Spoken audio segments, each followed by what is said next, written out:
ঢাকা শহরের সব কিছুতেই আছে বিশালতা, আছে লোভ, প্রতিযোগিতা, দুর্নীতি আর অসহ্য ভোগান্তি।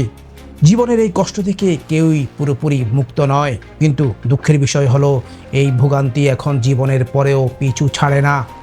এই শহরের মানুষ যতটা আগ্রহ নিয়ে ফ্ল্যাট, বাড়ি, গাড়ি কেনে, তার চেয়ে অনেক কম চিন্তা করে মৃত্যুর পরকার জীবনের কথা। অথচ শেষ ঠিকানাটা সেই কবরই। যেটুকু জায়গা আপনি কিনে বা লিজ নিয়ে রাখবেন, সেই জায়গার মেয়াদও নির্দিষ্ট। 18 মাস পর কবর তুলে সেখানে দাফন করা হয় নতুন কাউকে। আপনি যদি দীর্ঘমেয়াদে কবর রাখতে চান, দিতে হবে লাখ লাখ টাকা। ঢাকার সবচেয়ে পুরনো কবরস্থান আজিমপুর। 400 বছরের পুরনো এই কবরস্থান প্রতিদিন গড়ে 25 থেকে 30 জনের লাশ গ্রহণ করে। এখানে দাফনের সরকারি ফি মাত্র 1000 টাকা, সঙ্গে বাড়তি চাটাই বাবদ খরচ মিলিয়ে মোট 1692 টাকা পর্যন্ত দাঁড়ায়। তবে এই কবরের মেয়াদ মাত্র 18 মাস, এরপর কবর তুলে ফেলা হয়।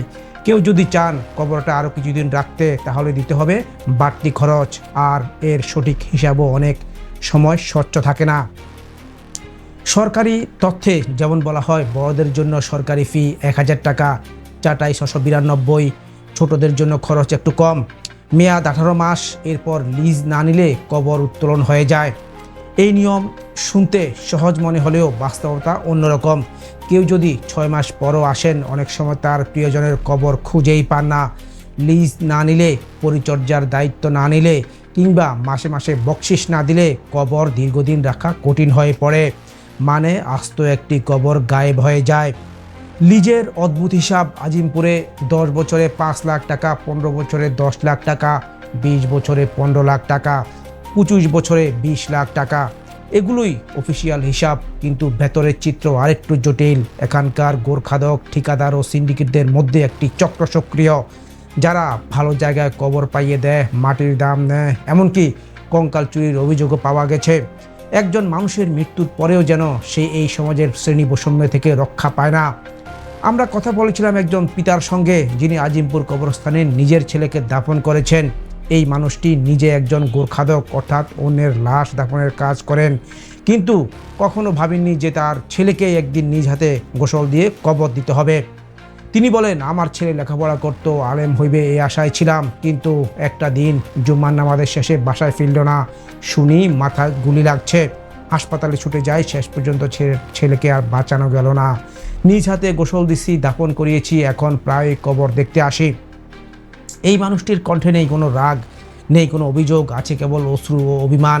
কবরের কাপড় এখানে অর্ধেক পচে আছে, হাড়ের কিছু অংশ মাটির উপর দৃশ্যমান। এটি মৃত্যু নয়, একটি জীবনের অসমাপ্ত গল্প।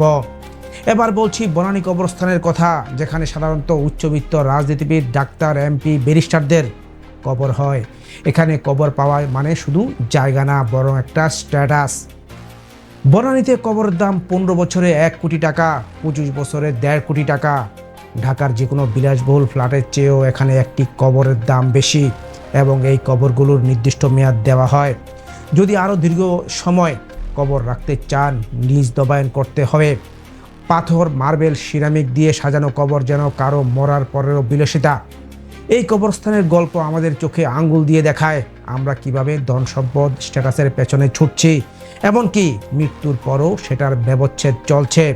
কবরস্থানের মাটিও গরিবদের জন্য আলাদা, ধনীর জন্য আলাদা। তবে কবরের দাম, বাহ্যিক সৌন্দর্য বা অবস্থান কিছুই আপনার পরকাল ঠিক করবে না। সেখানে শুধু কাজে আসবে আপনার আমল।